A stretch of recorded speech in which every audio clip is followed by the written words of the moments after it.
And then here we go, but it has nothing to do with your offensive mustache. No, not the mustache. The mustache isn't looking good. It's seriously not a good thing. It's f***ing ugly.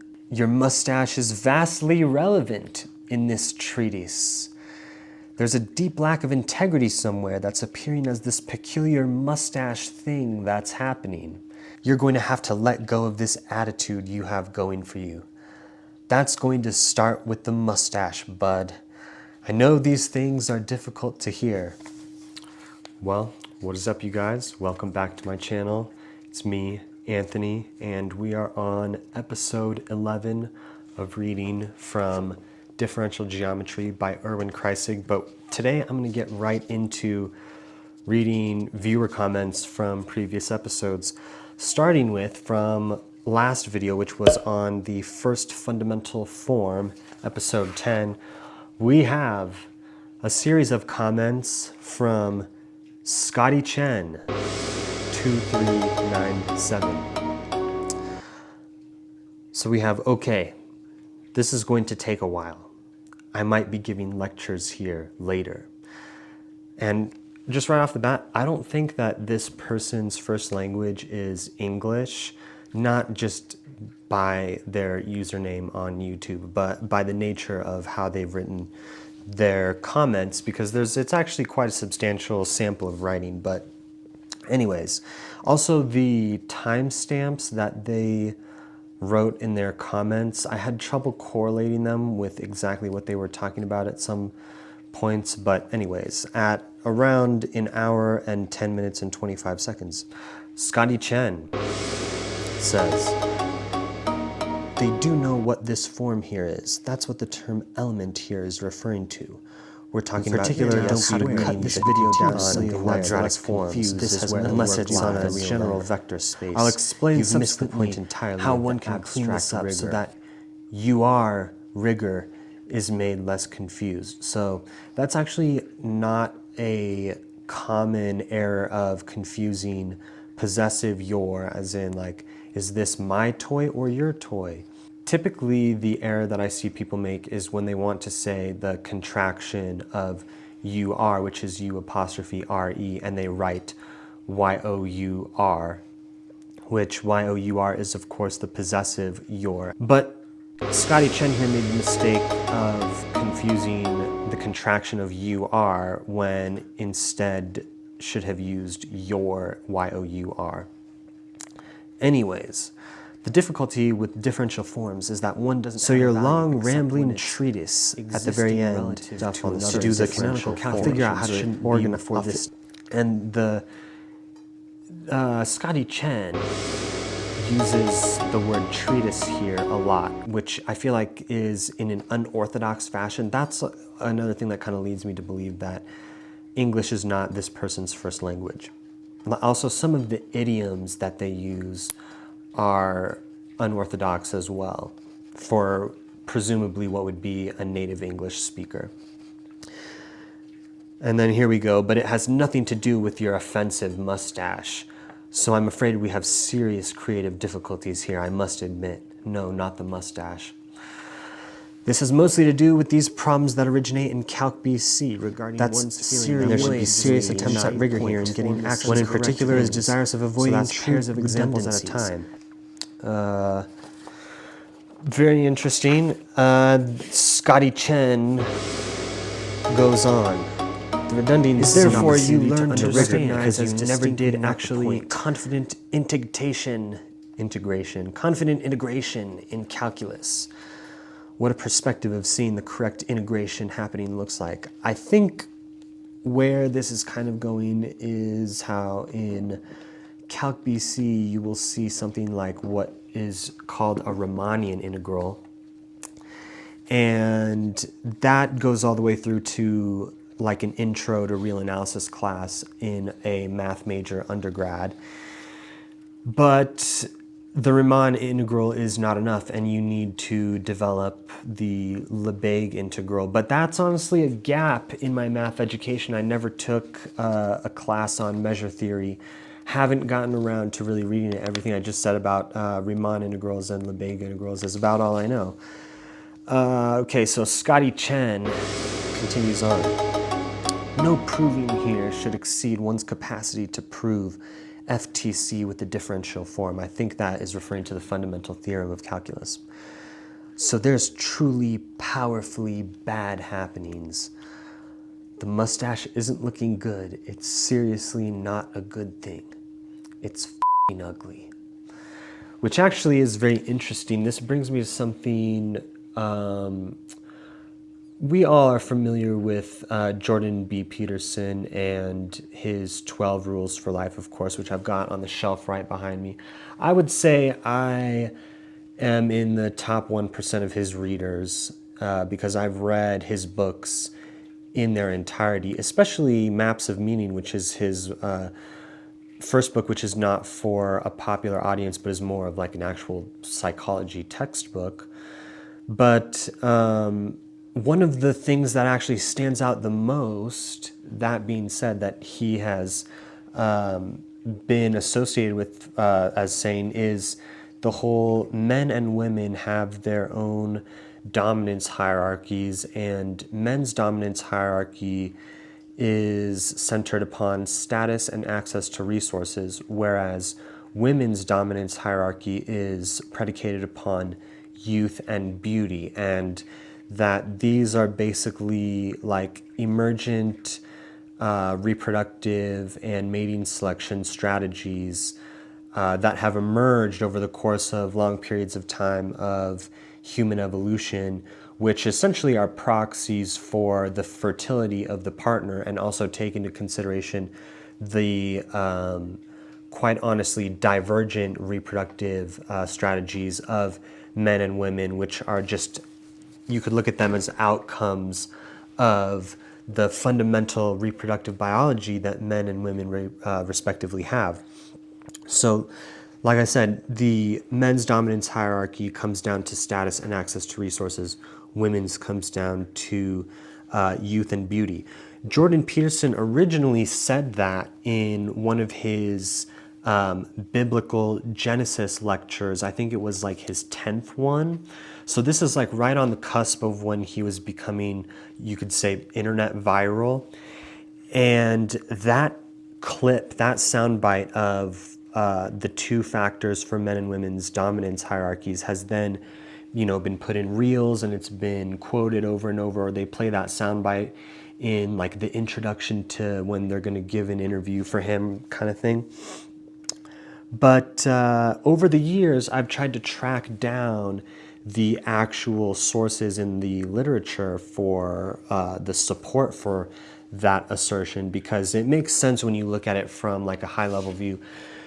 And interestingly enough, there hasn't been done anything that, a specific study that, pins that down, where they rigorously assess what are the factors underlying men and women's social dominance hierarchies and so on and so forth.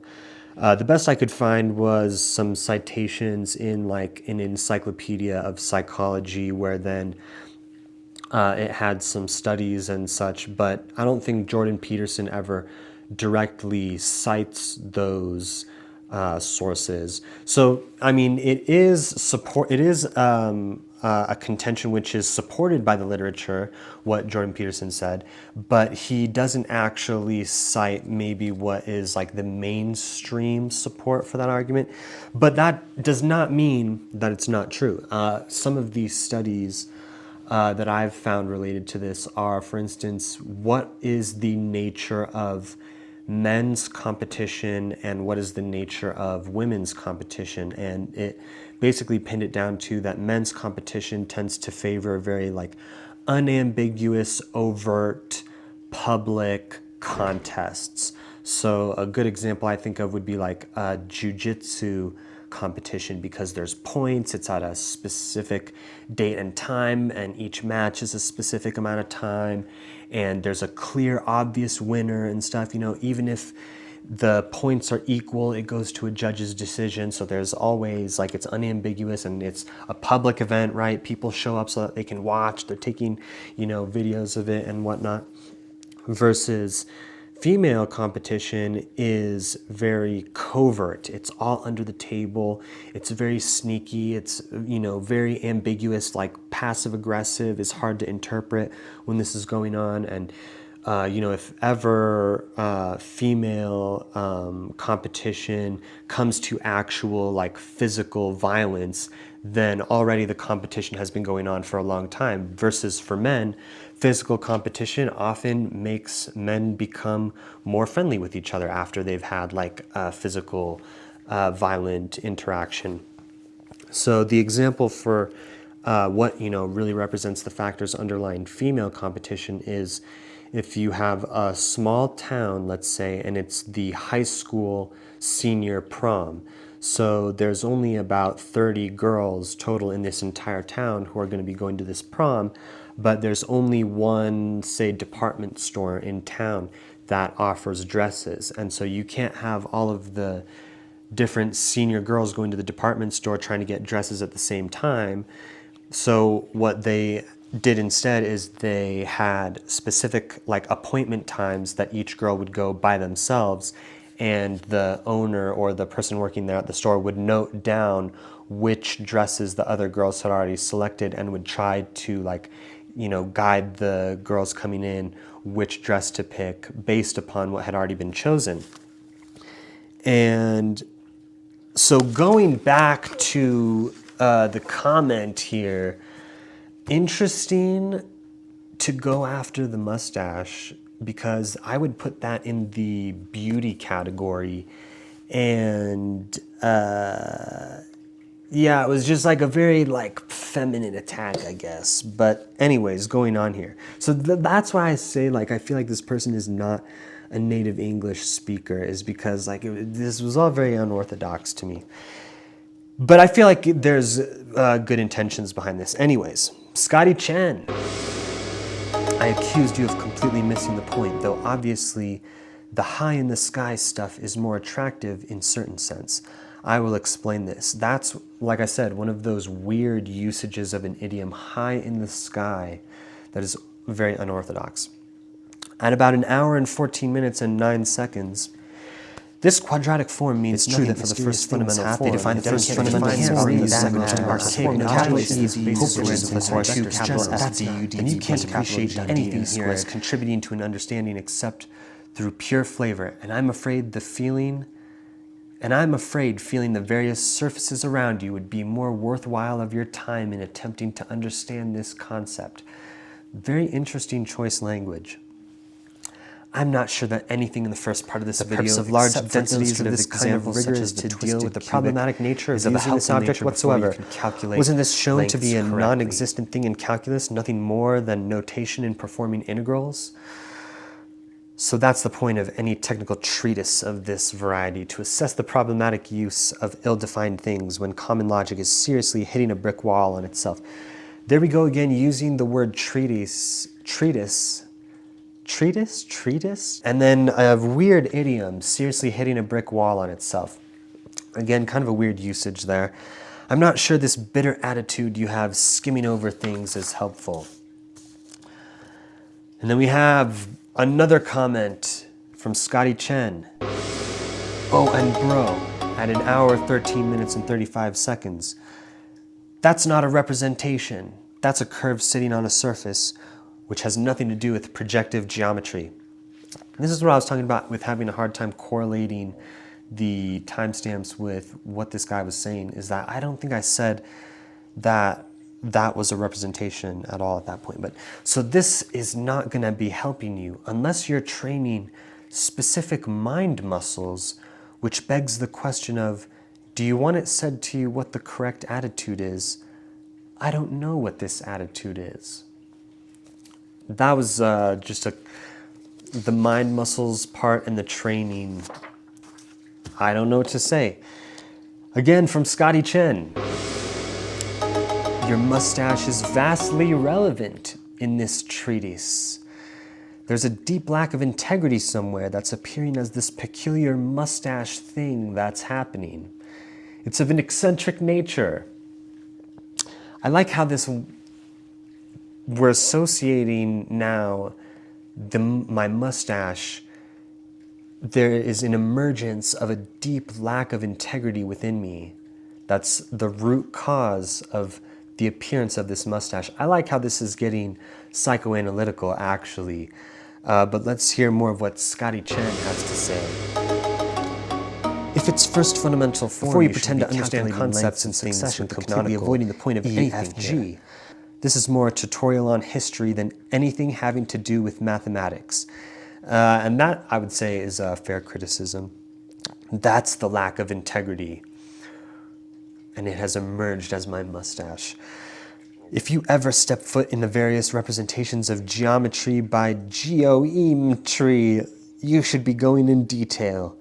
What is an allowable representation? I feel like I've gone over the allowable representation in multiple episodes, least of all the 7-section speed run. That was like the purpose of going back to that.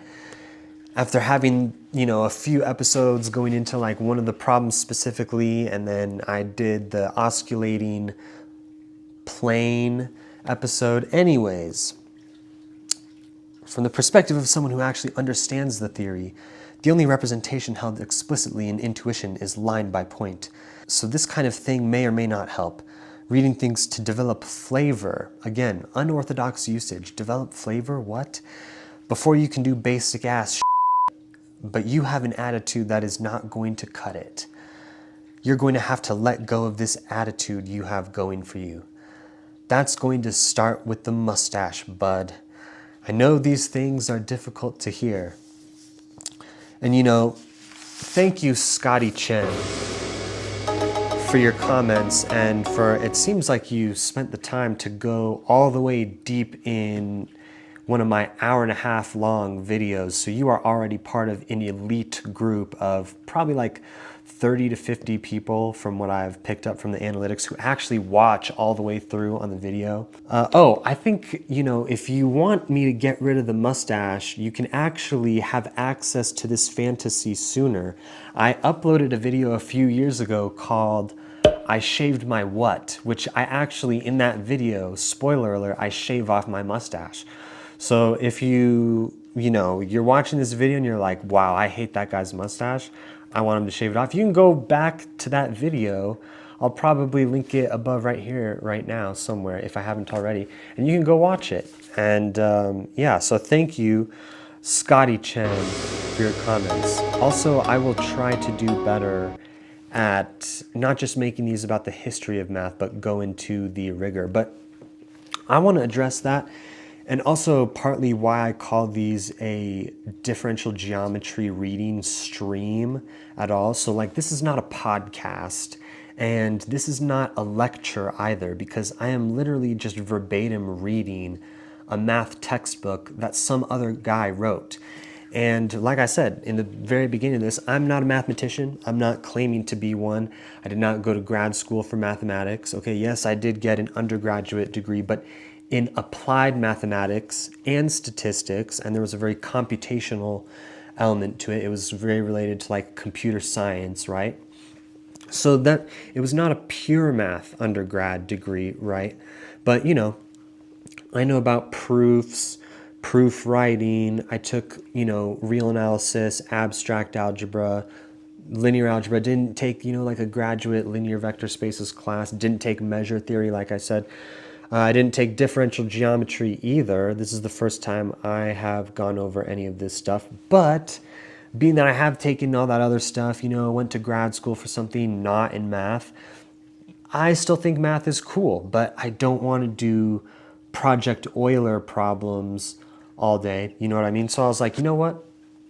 I'm just going to pick this book up again, which I've had for like 10 years now. I feel like I have a little more intellectual maturity and ability to sit down and just like read this stuff. I would get kind of bogged down the first time I tried reading this, which was actually during my undergrad, because that was 2014 that I bought this book now. But I would just, I would start reading the very first chapter, and when I would get to something that I didn't know or that I wasn't familiar with, I had to like go all the way to the bottom of the rabbit hole of real analysis. I would be like so insecure that my understanding of real analysis was not enough to get me through this book. So I'd be like, you know what? I need to be more rigorous, and I need to read Rudin's intro, fundamentals of real analysis. I need to blah, blah, blah, read all this stuff before I ever get to this. But now as I'm reading, this differential geometry book, this is probably one of the easier, if not like the easiest, almost like layperson introduction, if you want to call it, to differential geometry. Like this is, not to be derogatory towards physicists, but this is more like differential geometry that's geared towards physicists who have like a strong math background, really. This is not differential geometry for mathematicians. Anyways, I'd like this to be a little more rigorous. But what I was saying is that, this is the first time, 90% of the time when I'm making these videos, it's the first time that I'm actually reading this material, okay? So, I'll give you an insight into my process into making these. I will have maybe like 3 pages of notes here, but really all I'm writing down are like when there'll be a place in the text where it'll make a parenthetical reference to some equation. So it'll be like parentheses 24.2, close parentheses. I find it better if I like write down what that actually was, like the equation, or what to say in lieu of that, so that I don't read out in parentheses 24.2, we then use blah, blah, blah. So like I actually say what it is. That's what I write down on these notes. But other than that, I like really haven't read the chapters that I read out loud. So yeah, it's hard for me to like comment and give like my own insights and stuff like that besides the historical stuff really easily. But also I've realized that like, since it is the first time that I actually read about some of this stuff, then throughout the week, especially after editing these videos, because I have to literally listen to myself say all of this stuff over again, which the first time I film these, it's like 2 hours of footage, and then I edit it down to 1.5 hours, as you can see, right? So that's a half hour of stuff that I cut out, but I still have to listen to it the first time that I edit this through. So honestly, that process really helps me to learn about differential geometry. But you don't get the benefits of like watching this video from someone who is already like a PhD in differential geometry, where they also like tie it into solving PDEs, and they've already published all these papers and whatever. So it's not like that, but I'm trying to keep it more casual here. So anyways, this is probably just going to be an episode of only reading viewer comments. We have on the very first formal episode on the osculating plane a comment from Daniel-ih4zh. Thank you for commenting, Daniel. He says, this is pretty cool. I appreciate it. Glad you like it. I hope you subscribed, and I hope you have a better experience than Scotty Chen. All right, so we have on episode 9, which was the philosophy lecture, or you could say the review of the theory of curves. It was a philosophy lecture, let's be real. It was 45 minutes of me talking about philosophy. But we have from DOTvCROSS, great username, yet again, hilarious, accurate, and plenty of satire. In the past, if I ever wanted to view a book, if I Googled LibGen, it was like, pre-fire the Library of Alexandria.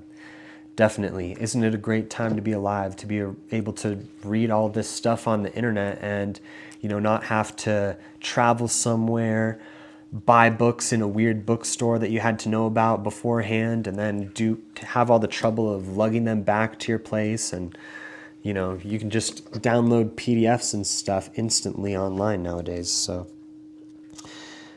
All right, we have a comment here from Tom QZ8XW.